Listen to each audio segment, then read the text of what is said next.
What's going on, everybody? From the Mass LOL channel, I'm Duncan Sheriff, and welcome to the show, where we answer hot questions and eat even hotter wings. I'm joined today by no one, but we're going to talk about League of Legends anyways. What up, how's it going, and welcome back. Was that enough intros for you? That was like 3 different intros. Welcome back. Today we're going to be talking about Worlds. We're going to be talking about day 1, and boy was I super excited for day number 1. We're going to do some overviews at the beginning. We're not going to deep dive into each game, so we're not going to be doing that. We're not deep dive into each draft and stuff like that. We'll talk about a couple games and talk about a couple different things, but mainly the point of today's show is just, if you didn't watch today, this is going to be kind of a recap of what happened and what the groups will look like in the future, what I think groups will look like in the future. Or if you did watch, this is just going to be another discussion to talk about, how today went. So I hope you guys enjoy. All right, so let's address the elephant in the room first, and I'm not talking about Mammoth.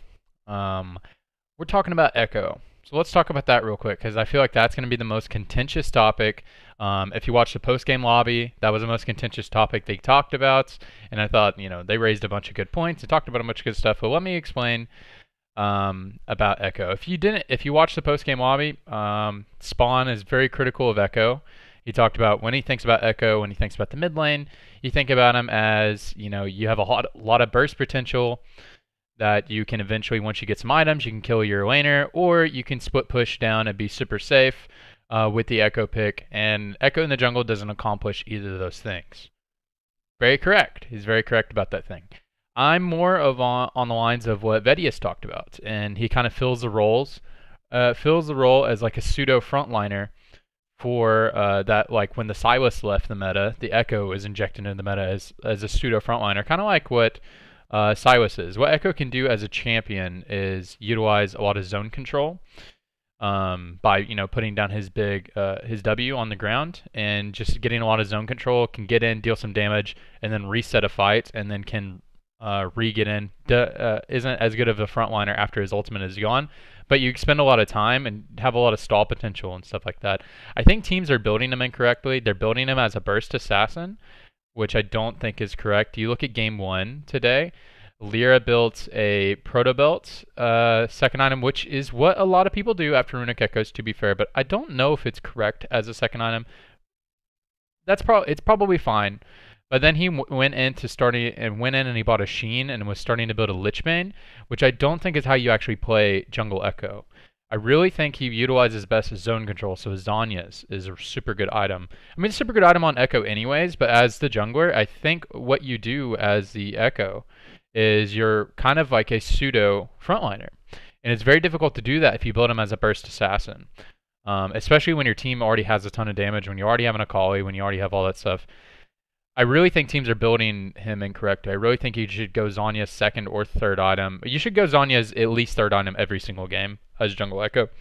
You don't get a ton of gold in the jungle Ekko and all that good stuff. But the bigger reason why I want to talk about jungle Ekko so much is the biggest thing that he offers, the biggest thing is he offers is he is a true flex pick. Is actually a true flex pick, and there's not a lot of those in the game right now. When you think back to like last year, like Aatrox and Urgot were true flex picks. You could go into top and the mid equally, and it's fine. Equally, and it was fine. There's really not a lot of true flex picks in the game right now. A Pantheon is like a true flex pick. Pantheon mid is probably the best spot for him, actually. But Pantheon's like a true flex pick, and he's banned in 100% of the games right now. Another that... I mean, it's just really hard. There's not really any true flex picks. You can pick Irelia in both lanes, right? But there's a lot of terrible matchups, and there's a lot of conditions you don't want to pick that. But Ekko really is, when you pick him early in the draft, especially on blue side, you can ensure that you get a good matchup. But what was weird with the teams today is they were putting Ekko in situations. They were picking him early in the draft, which is fine, which is what I'm describing. But they were putting him in situations where he can't succeed. Like you pick Ekko and then you pair him with other assassins into teams that have zone control and disengage, like teams that have a Nico, which are very difficult to dive into. So it just was weird. I think teams are building him incorrectly, and I think they're not utilizing what he actually offers as a champion. and are just picking him because he's a flex pick and not actually thinking about why you should pick him. So I think Ekko is a good pick, and I think the better teams will utilize it a lot better. I really think once we get into the main stage, you're going to be seeing Ekko. Ekko's going to be a staple of the meta as a true flex pick. SKT's already shown that they're willing to play it in the mid lane as well. They played it in the playoffs, and Faker looks super good on it. So I really think once we get to the main stage, you'll start to see better Ekko play. Also, Lyra should never play Ekko. Lyra, unless he's playing a actual frontline champion, or Elise, as Elise is actually very good, did not look very good on the Ekko. And whenever it was locked in, I was like, man, I really don't peg Lyra for an Ekko player. And Skarner was up, and I was just kind of like, I don't know about this, Chief, is kind of how I felt about that. Okay, so that's just addressing the Ekko stuff. Let's actually talk about the groups. And I'm going to talk about I'm going to say a couple things, some very overarching things at the beginning, okay? Make some statements, maybe bold, maybe not, but it's just what I think and what I think is true. And then I'm going to elaborate. So don't start panicking on your keyboard right after I say them. So before group started today, I wasn't convinced there was really a front runner in any group. I mean, obviously, you expect the NA team and the EU team, in these two groups, respectively, to be far and above better than the rest of the teams in their group. But I never look at it that way. I wait until I actually see the games because nobody watches these other regions a lot. I watch the finals of each region, and that's what most people do. Or that's not even what most people do. Most people don't watch any of their games at all. Don't watch any of the CIS or any of that stuff at all. And then some people go a little bit of the extra mile and watch the finals, but it's very rare that people actually go back and watch a lot of games for the teams coming to Worlds. And so, really, I don't know what to expect. I would assume that the NA and the EU teams are going to be better than the small region teams. I always assume that. But I go with it with an open mind. If I see on the first day that the other teams just look really good, then I'm like, okay, awesome. Okay, now that I've said all that, the NA and EU teams look far and above way better than the other teams. Does that mean that the NA teams and the EU teams are good? That Clutch and Splice, do I think they are good teams? I do not. But I don't think they're bad. That sounds kind of weird. So obviously, if you look at Group A, you see that they're all tied right now. And if I was using a results-based analysis, I'd say all these teams are equally matched. That's not how I look at it. You actually have to watch the games and actually watch how they actually went. And I'm going to talk about Group A first. Clutch is by far the better teams than both of these teams. They are by far the better teams. And you don't need a better example than if you just watch Game 2 and literally listen to the interview afterwards. Clutch, in their second game, they just picked, scaling drafts, pretty standard team compositions, played around win conditions, and slowly grinded out the game and just demolished Mammoth, which is exactly what you expect for a team that's better than them. You just go back to the fundamentals and you beat them. So there's two kind of ways of thinking about if you're a better team and you're playing against a worse team. There's two ways you can go about it. If you're a very good team, you can just punish them everywhere on the map and just destroy them and beat them super easy. So that's one option. It's a more difficult option to do, but if you're a very good team, it's actually very easy to do. So think of like a G2 when they're playing anybody except for Fnatic in their region. They punish them in the early game and just go full throttle, no breaks, and punish them all over the map and destroy them. Think about like IG last year or IG at MSI. Just no breaks, full punish, destroying people. That's one way you can go about it. Just styling on your opponents, trying some stuff out, and just destroying them. Okay, if that doesn't work, the easiest and most simple way to tell if a team is better than another team is just play the game on the base fundamentals. Okay, we have a strong side of the map. Let's play on that strong side of the map. Okay, we got an advantage over here. Let's go for this. Let's go for this neutral with this lead that we have. Let's take this lead on this side of the map. Okay, let's get bottom tower. Let's get mid tower. All right, we got a bunch of gold. Can we do Baron right now? No, we can't, but let's get vision control around the area. Let's keep pushing the waves up. Okay, now we have Baron threat. Let's get control of this quadrant on the map. Oh, we got control. We got to pick. Let's take the Baron. Let's end the game. Okay, that's a very simple way to win the game. And if you're the better team than your opposing team and you just pick really standard compositions, it really shows that you can execute the fundamentals, play better around win conditions than a lesser team. And that really, really, really shows when a team is better. So that's why I'm talking about why Clutch Gaming is by far the best team in this group. So let's talk about game one. Game one, they hard ran it down in draft. Let's look at that draft. Okay. All right, I finally found the draft. Jesus, that took me so long. I don't know why it is so...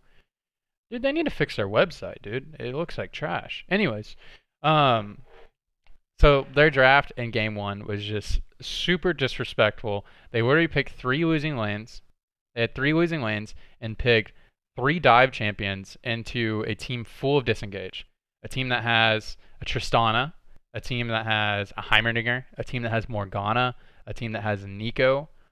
How are you ever supposed to play that game? So that's the big takeaway from that Clutch draft is, and they picked a lot of those things when the enemy had shown some of their picks. So like they opted into the negative Renekton matchup. They opted into picking an Akali. They opted into all these things, and they ended up having three losing lanes and no way to actually play out any team fights. So you're when you pick your team composition, you got to have a couple things, right? And they didn't have any of them. You have no way to get anything done in the early game unless the enemy makes mistakes, which is not a good way to set up your strategy for the enemy to make mistakes. So you have no way of actually doing anything in the early game, right? Getting any advantages. And then once you get to the mid game or the late game, even if you had advantages, you have no way of putting it onto the enemy because you have this kind of like dive composition and the enemy team has full disengage and also have the ability to outshove the lanes with the Heimerdinger, with the Tristana, with the Morgana, with the Nico. Can just hit you at range and fish for things. Don't have to commit ever. And if you ever, and the only way that your team composition can work is if you commit on them, and their team composition is based on hitting you from range and then disengaging from you, which is exactly what your comp wants to do, is engage on them. And their comp is better at disengaging, your comp is at engaging, and is better in the laning phase. So there's almost no way you win this game unless they just play like trash, unless UOL just plays like trash the entire game. So that was what happened in that draft. In the second game draft, they picked a very standard composition with, I mean, it wasn't super standard. They have the Tristan on the top, right? But standard for, let's say, Clutch. They picked lanes that can push. They had a winning side of the map. They played to their winning side of the map. They got leads around that, and they just moved that lane around the map. They kept getting leads. Eventually took control over a side of the map. Got some picks, took Baron, won the game. So that's how you expect to win the game. And the reason why I say that they're so much better is because when you were watching that game, and they're playing just a standard game, they're playing against Mammoth, and Mammoth beat Unicorns 11. That doesn't really mean much, but this is the point I'm trying to make. Is when you're watching the game and you want to see a couple game fundamentals. So one of the big game fundamentals is having a strong side of the map, right? So Clutch had a strong top side, and they're playing heavily around that. And so basically it was a Tristana and the Karma matchup, which is good for the Tristana. She can just shove way faster than you in the early game. And the enemy team had a Nocturne, which I thought was actually a pretty good draft pick. Because if Tristana is playing a lot in the side lane, then you can end up punishing her after 6.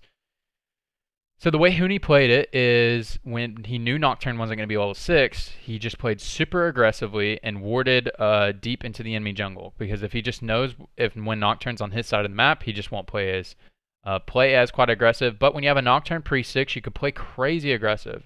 And you have an Elise that's going to be pathing towards your top side. Essentially, Elise just shadowed his lane the entire early game so that he can get some stuff done. Okay, on the flip side, Mammoth had a strong side of the map. They had the Kai'Sa and Nautilus, and they were actually getting a lot of advantages in lane because Cody Sun and Vulcan were playing so far back because they were playing around their win condition, or their early game win condition of Huni is getting ahead, so we should just play to farm, which is exactly what you should do most of the time, right? And they were doing that, and what just blew my mind is there was a clear strong side of the map, and then they have a clear weak side of the map for both teams. And on Clutch's side, they just kept punishing that top side of the map, right? And mid was kind of like a neutral thing. It was just, Azir or Yana. They just kept punishing that top side of the map. On the flip side, what did Mammoth ever do? I don't know how Clutch got all three of the early Drakes when they have the weak bottom side of the map. You don't even need to like go and look at the game or do anything like that, but you just got to know the strong and weak sides of the map. And somehow Lear was able to shadow top side, right? Allow Huni to play super aggressive, and they got all of the neutrals. You should not be able to do that. Like, you absolutely should not be able to do that. And if Clutch was playing against a good team, they would absolutely not be able to do that. There would be tower dives like crazy on bottom lane. There would be tower dives like crazy on bottom lane. You would never get a dragon, and that would just be like the sacrifice you make. Like, whenever you play a certain strategy where you're playing fully around your strong side, you should be punished somewhere else on the map. Especially when you have good setup and stuff like that. Like, as soon as Nocturne got level 6, there should have been huge setup around bottom side. Nocturne as a champion can take early dragon, so that should have been something. Once you know the Elise is on top side, you have priority bottom lane, you have a neutral mid lane matchup. Honestly, you have the Azir side of the matchup, which is, I would favor that. You outrange the Orianna, essentially, and have some kill threat once you're 6. So that's why that looks so bad, is both teams were playing. They were playing just more of a slow, more collective game, and Clutch was punishing while Mammoth wasn't doing anything. And that was just not good. And I expect Clutch is able to do that to Unicorns of Love. So that's the big deal with that. I know that took me a long time to get to that point, but that's the point, okay? All right. Now let's talk about Group B. I don't know why this Group B, this picture I had, I've just noticed that it has Splice at 1-0 and Isserus at 1-0. It's because they just played. Splice is actually 2-0 and Isserus is 1-1. And DFM is 0-2. So let's talk about this group. Okay, Splice is by far the best team in this group. They kind of destroyed DFM in the first game, and then the second game was much like what you expect for Splice. I'm a big hater on Splice. I don't think they're bad, but I also don't think they're good. They don't even think they're good, so don't hate on me too much. But Splice did what they always do, where they get advantages in the early game, and then they just play the game for 15 minutes, and then it sort of just ends. That's kind of how all Splice games go if they win. They get a lead in the beginning, the game just goes for 15 minutes, and then they just sort of win. Because they don't do anything in the mid game. Their mid game is a big black hole. Nothing happens there. If they're not just like completely ahead. Splice need to fix that problem if they want to be a good team in groups. I don't think anybody thinks that unless you're just a diehard fan, I don't think anybody thinks they're at the level of any of the top teams from any of the regions. If you think they're as good as Team Liquid, you are lying to yourself and you're a joke. If you actually think that, you don't deserve a seat at the table. You can hate on an A all you want. Splice it's not. Just when you watch and they'll have a big advantage and there'll be 15 minutes and nothing. What goes on with that? But I'm not just talking about TL. It's just a lot of people bring that up and they're like, oh, Splice better, whatever. But like comparing Splice to any of the top teams like TL, G2, Fnatic, SKT, FPX, RNG, IG, Damwon, it's just not even close. Like it put SKT in the position that Splice was in this game, and this game was over in 10 minutes. This game was over in 10 minutes after the early game, So that's all I'm trying to really say here. Splice need to definitely improve once they get to group stage. I think they're going to have no issue, just like Clutch. They could just play a very standard game and have no issue getting out of here. I think Splice have very good players. I think Humanoid's a very good player. I think Kabe's pretty decent, but in comparison to some other players, it's whatever. But I think Humanoid's like a really legit player. So Splice is just going to cruise to this group. It's looking like Isserus is going to be the second one. DFM have some good players like Saros and stuff like that. Definitely this group is wide open for the second seed. But Splice is going to take this first seed handedly, and it's not even close. It's really not even close at all. And I don't think Group A is close at all either. As long as Clutch just plays standard, Or not even play standard. I mean, they didn't really play standard when they put Tetris on it, but play standard in the sense of play around your advantages. Weak side, play weak side. Get advantages on the side of the map you want, and then just win the game. Get a couple fights and win the game. So that's how I see that. Anyways, so to recap, Ekko is a good pick. People are not utilizing him correctly. He's a very good pick for a lot of reasons. He's a legitimate flex, like a legitimate flex. When you pick him in the jungle, though, I really think you have to play him way different than how you were thinking about the mid lane Ekko. People were still building him like he was mid lane Ekko. You can build Proto Belt second item, that's okay, but really should start thinking about building the Zhonya's early into that build and just really build for zone control and fights. And your main job of Ekko is to just get a better draft. That's really what it is. And then he offers a lot of zone control and stuff like that. He has very decent ganks in the early game. Actually can clear very well after his first back. So there's a lot of reasons why Ekko is a good pick, and teams aren't utilizing him the correct way at all. The teams that were picking Ekko were getting the worst. We're losing draft, which the point of picking Ekko is to win draft, in my opinion. So there was that. Group A, everybody's fighting for second place. You can look at the game score, but 100% Clutch is winning this group. There's no way they don't get out of this group. I think I'm 98% sure they get first place in this group. But if they don't, they are for sure going through this group. And you can call me out if I'm wrong. There would have to be something catastrophic to go wrong. Splice is going to easy 4-0 this group. If they lose one game, okay, whatever. And then other than that, I think Isurus and DFM are going to be fighting for second place. And I think it's pretty wide open between them. Obviously, Isurus has an advantage because they already have a win. So there's that. So if they beat DFM on the third or fourth day or whenever they're playing, then that's going to be it, But anyways, I think that's pretty wide open. So everybody's playing for second place. The NA and EU teams are winning this group. Looking forward to tomorrow.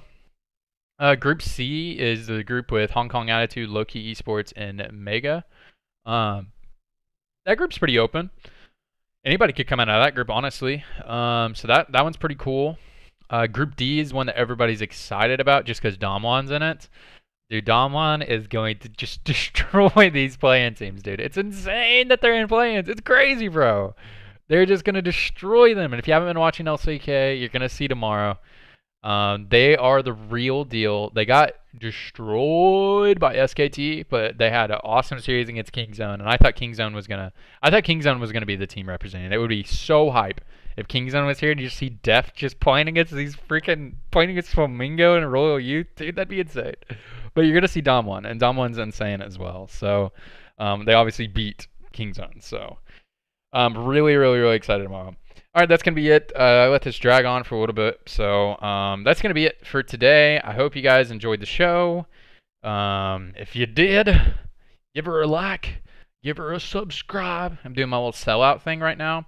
It's 25 minutes in the video, so nobody's going to see this. But if you do those things. And if you did stay this long, you probably already did those things. So what am I even doing here? Bye.